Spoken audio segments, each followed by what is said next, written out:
What's up, music lovers? Thanks for clicking on my channel. So about a month and a half ago, Dream Theater released their first album with Mike Portnoy in over 15 years, so I figured now would be the best time to review it because I guess I don't care what the YouTube algorithm demands.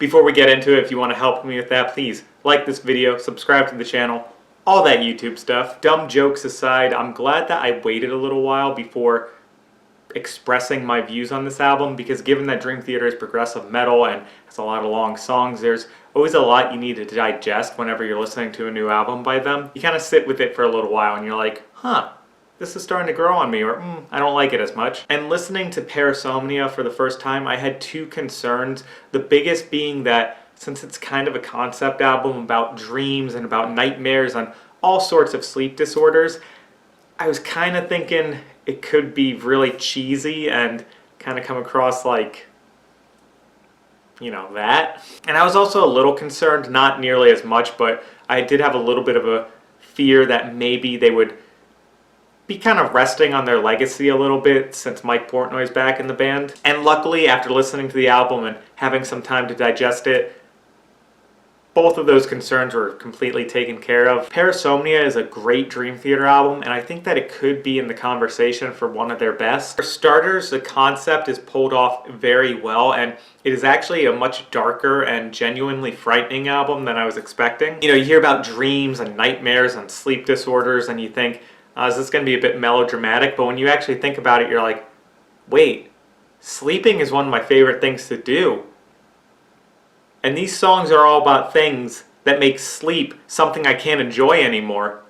It's horrifying. And the album is probably Dream Theater's scariest and most bleak. Even with the cover art, you can't see it there, but you have all these really creepy pictures of night demons and all these quotes from Pennywise and them. They're watching. They know where you sleep. And it just gives a really, really spooky vibe. Even the back cover has like a crib that is just, I don't know, waiting for Annabelle or something. I don't know, but it's spooky. And given that one of the common criticisms people like to throw at Dream Theater are that their lyrics are usually more on the cheesy side, a lot of these lyrics are absolutely amazing and, again, genuinely frightening, especially the lyrics for Dead Asleep. It's a really heavy song, and the subject matter is also very dour. It's about a guy who kills his wife because he doesn't know what's going on and he's sleepwalking. Stuff like that actually happens and could theoretically happen to you.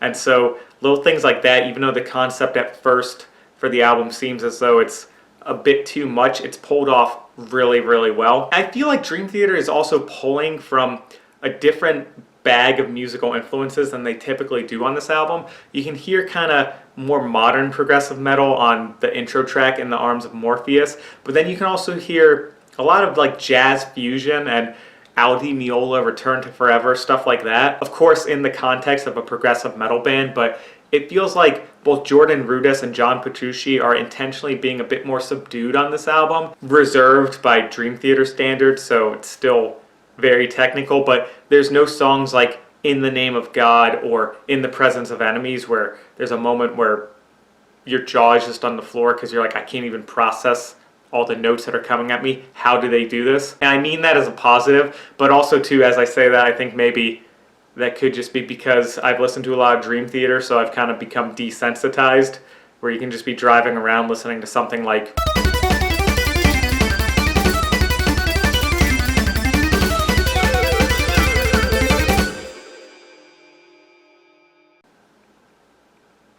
oh yeah, that's cool. One aspect on this album that I didn't even realize how much I missed until I heard it was Mike Portnoy's backing vocals. From a production standpoint, this album sounds as though it's a continuation of Black Clouds and Silver Linings, but you can also hear a bit of the songwriting that was going on A View from the Top of the World and Distance Over Time kind of being incorporated into it as well. And I think upon first listening, I enjoyed this album a bit more than I enjoyed A View from the Top of the World when I was first hearing it, but over time I think it's kind of more neck and neck now. I think I prefer the epic album closer on A View from the Top of the World, the title track, but overall, I probably like Parasomnia better. And with that being said, this is definitely an album by Dream Theater where every single song is a banger, which as much as I love the band, I do think that they have very few albums where every single song is amazing. A lot of their albums will have mostly amazing songs and then one or two that are kind of...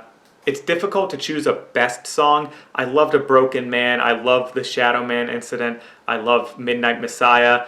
But I think that the one song on this album that is something really, really special in the Dream Theater catalog is Bend the Clock. Again, it's hard to decide because every song is really, really good, and I don't really have any strong criticisms for the album. If you like Dream Theater, you're gonna love this album. Even if you don't like Dream Theater, I think that this could be the album that kind of wins you over to them. I also would like to point out that this album was mixed by Andy Sneap, and this guy really has an amazing track record for making sure that bands that have been around for a while don't just churn out a half-assed album and that they really do put in the work. Parasomnia is an absolutely banger Dream Theater album. It's easily one of their best and definitely one of their most consistent. So those are my thoughts on Parasomnia by Dream Theater, almost 2 months after it was put out, but whatever. Enough about me though. What are your thoughts on this album, and what's your favorite Dream Theater album? Let me know in the comments below. I'd love to hear your thoughts. I have an instrumental song out called Waking Giant. There's a link down below if you want to check that out. If you enjoyed this video, please subscribe to the channel, hit the like button,